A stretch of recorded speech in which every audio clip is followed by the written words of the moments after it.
নমস্কার, আমার ফ্যামিলিতে আপনাদের স্বাগত জানাই। আজ শনিবার পূর্ণিমা। এই যে চলুন, পুজো পাঠ সব হয়ে গেছে। আজকে তো ছেলেরও স্কুলও নেই, শনিবার স্কুল থাকে না, শুক্রবার পর্যন্ত স্কুল থাকে। তাই ভাবলাম কি রান্নাবান্না করব। আর মেয়েও স্কুলে তো আজকে হাফ ডে চলে আসবে, তাই ওরও সকালবেলা রান্না করে দিইনি ভাত।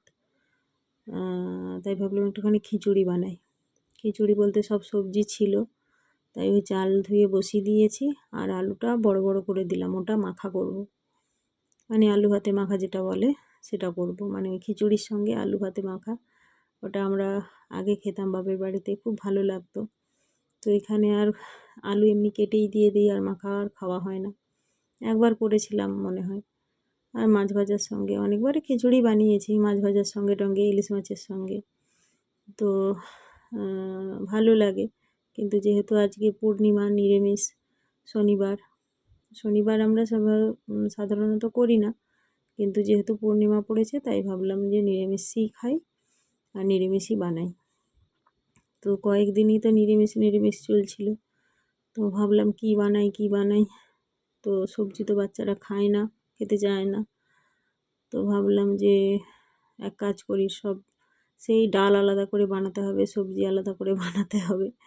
তার থেকে ভালো খিচুড়িই বানিয়ে ফেলি, বাচ্চারাও খেয়ে নেবে। ঘি টি দিয়ে দেবো, আর একটু আলু মাখা করব। তো সেই হিসেবেই খিচুড়ি বানানো। তো এই চাল তো ধুয়ে আগে দিয়ে দিয়েছি হাঁড়িতে, আর আলুটাও দিয়ে দিলাম, যেহেতু আলুটা বড় বড় করে কাটা। তো সেদ্ধ হবে বা ওকে মানে খিচুড়ি কমপ্লিট হওয়ার আগে ওকে বের করে নিতে হবে। তাই এই যে ডালটা ভেজে নিচ্ছি, তারপর সবজিগুলো ভাজবো। বেশি সময় লাগবে না, কারণ বেশি তো উপকরণ নেই কিছু, আর এতে মশলাপাতিও তেমন একটা লাগে না। চলুন আর একটা জিনিস আপনাদের সঙ্গে শেয়ার করি। কয়েকদিনই ভাবছি করব, করাই আর হচ্ছে না। এই যে আমার হাজব্যান্ড নিয়ে এসেছে, আমরা যে রেড চিলি পাউডার, মানে কাশ্মীরি রেড চিলি পাউডার যেটা আমরা কিনি, সেটার এই গোটা লঙ্কা, মানে এত বড় বড়, খুব বড়। তো নিয়ে এসেছে, বলছে দেখো এই যে রেড চিলি পাউডার হয় তারই লঙ্কা, এগুলো একটুখানি বেটে দিলেই লাল হয়ে যায়।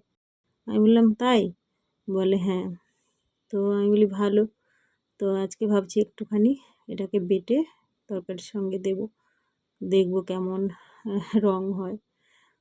তো খুব বড় বড়, এমনি নর্মাল লঙ্কার থেকে খুব বড়। তো ভাবলাম তাই আপনাদের সঙ্গে শেয়ার করি। তো এই যেমন ডালটা ভাজা হচ্ছে, তারপরে এটাকে হাঁড়ির মধ্যেই দিয়ে দেবো, তারপরে সবজিগুলোকে ভেজে নেব। আর যেটা বলছিলাম, যে ভিডিও বলতে কোথাও বাইরে যাওয়ার বা বাইরে খাওয়ার এইসব তো আর বেরোনো হচ্ছে না, কারণ এই তো বাপের বাড়ি থেকে ঘুরে এলাম। তারপরে সত্যি কথা বলতে মেয়ের একদিনও পড়ার ফাঁক থাকে না, প্রতিদিন টিউশন, এবেলা ওবেলা, তারপরে স্কুল আছে, 9-এ উঠে গেছে, খুব পড়ার চাপ। তো এই যে বাপের বাড়ি গেলাম, তাই কতগুলো টিউশন মিস হলো, স্যাররা বকাবকি করছে। কিন্তু কি করব, কোথাও না বেরোলেও আবার সব সময় পড়া নিয়ে থাকলেও তো মেন হচ্ছে বাচ্চারা করতে চায় না। ওই সময়ের মধ্যেও করা যায়, কিন্তু করবে না, এটাই হচ্ছে মেন সমস্যা। যার জন্য স্যাররা চায় একদিনও যাতে ক্লাস মিস না করে, পিছিয়ে যাবে। তো পড়তেও চায় না এখনকার বাচ্চা, আর কি বলবো। যার জন্য আর কোথাও, সামনেও আবার পরীক্ষা চলে আসতেছে হাফ ইয়ারলি, তো কোথাও সেভাবে মানে বেরোনোও যাচ্ছে না। আর তাই ভাবছি ফাইনাল পরীক্ষা হোক, কোথাও না কোথাও যাওয়ার একটা প্রোগ্রাম করতে হবে। এখনও পর্যন্ত হয়ে ওঠেনি, তবে করতে হবে কোথাও না কোথাও যাওয়ার। একঘেয়েমি ভালোও লাগে না। এই যে আমার সব সবজি ভাজা হয়ে গেছে, ডাল তো আগে ভেজেই তুলে দিয়েছিলাম। এই সবজিগুলোও দিয়ে দেব, তারপরে একটুখানি আদা দিয়ে মশলা করে নেব। আর এই খিচুড়ি বেশি সময় লাগে না, হয়ে যায়। তারপরে আবার ছেলে ওই খেলার মাঠ, মানে দুপুরবেলা যে একদণ্ড শোবো তার উপায় হয় না। তবু এক কাজ করি, ওর বাবার সঙ্গে ওকে পাঠিয়ে দিই, আমি পরে গিয়ে নিয়ে আসি। আমি আর ওই 4টের থেকে যাই না, 4টের থেকে 6টা 6:30 পর্যন্ত খেলা হয়। অতক্ষণ গিয়ে বসে থাকা যায়, কিন্তু বাড়িতেও তো প্রচুর কাজ থাকে। মেয়ে স্কুল থেকে আসে না, সেটা নয়, ওর কাছে চাবি দেওয়া আছে যে ও ঘর খুলে খাবার দাবারও নিয়ে খেতে পারে, সব যা কিছু করতে পারে। কিন্তু আমার আরও তো কাজ থাকে প্রচুর। মানে এই যে লঙ্কাটা বাটলাম না, এমনি দিয়ে দেখলাম, একটুখানি দিলাম ওই কাশ্মীরি লঙ্কা, একটুখানি কেটে দিলাম, দেখা যাক ওটা কীভাবে রং হয়। বেটে দিলেই মনে হয় ভালো হতো, তো আমি একটু বলে এমনিই দিয়ে দিলাম। আর এই যে জিরে, এলাচ, লবঙ্গ, এইসব শুকনো লঙ্কা দিয়ে এই টমেটো দিয়ে দিলাম। তারপরে এই কাজ বলতে এই ছাদে জামা কাপড় পরে থাকে, সেগুলো নিয়ে আসতে হয়, ঘরদোর ঝাঁট দিয়ে তারপরে আমাকে যেতে হয়, কারণ আস্তে আস্তে সন্ধে হয়ে যায়। ওই বাড়ি আসি তখন সন্ধে হয়ে যায়, এসে পড়েই সন্ধে দিতে হয়। আর তখন আর ঝাঁট ফাট দিলে একটা কেমন লাগে, খারাপ লাগে, ভালোই লাগে না। তাই আমি এই সব কাজপাট সেরে তারপরে যাই। তো গিয়েও সঙ্গে সঙ্গে ছেড়ে দেয় তা নয়, গিয়েও আমাকে বসে থাকতে হয়। আমি ওই 5টা 5:30 নাগাদ যাই, 5:30টায় প্রায় সময়ই যাই। তো গিয়েও তবু আমাকে আধ ঘন্টা 45 মিনিট এরকম বসে থাকতে হয়। তারপরে ওদের ছাড়লে তারপরে বাড়ি আসি। তো এসেই আবার কাজ ফাজ থাকে, সন্ধে টন্ধে দেওয়ার ব্যাপার থাকে। তো যার জন্য আমি আগে থেকে যেতে পারি না বলতে অনেক মায়েরা আসে বসে থাকে, কিন্তু আমি অতক্ষণ থাকতেই পারি না। আমার সারাক্ষণ মনে হয় আমার এই কাজটা পড়ে আছে, আমি এখানে বসে আছি, সে তো আমার জন্য পড়েই থাকবে, সেই আমাকে গিয়ে করতে হবে। যার জন্য আমি সব কাজ বাজ সেরে তারপরে ছেলেকে নিতে যাই। আর ওখানেও সেফটি, কারণ স্যাররা থাকে, কোনো থাকে না, অসুবিধা হলে ফোন করবে। তো যার কারণে অতক্ষণ গিয়ে আমি আর বসে থাকি না। তো এই তো দেখলেন আমার মশলাও রেডি হয়ে গেছে, আর 2-4টা সোয়াবিন, এই যে আলুটা আমি আগে বের করে নিয়েছিলাম সেদ্ধ হয়ে গেছে বলে সবজি দেওয়ার আগে। তারপরে এই 2-4টা সোয়াবিন দিয়ে দিয়েছি। এই যে আলু মাখার জন্য লঙ্কাও ভেজে নিয়েছি, কারণ আমার ছেলে মেয়ে হাজব্যান্ড সবাই খুব সোয়াবিন ভক্ত।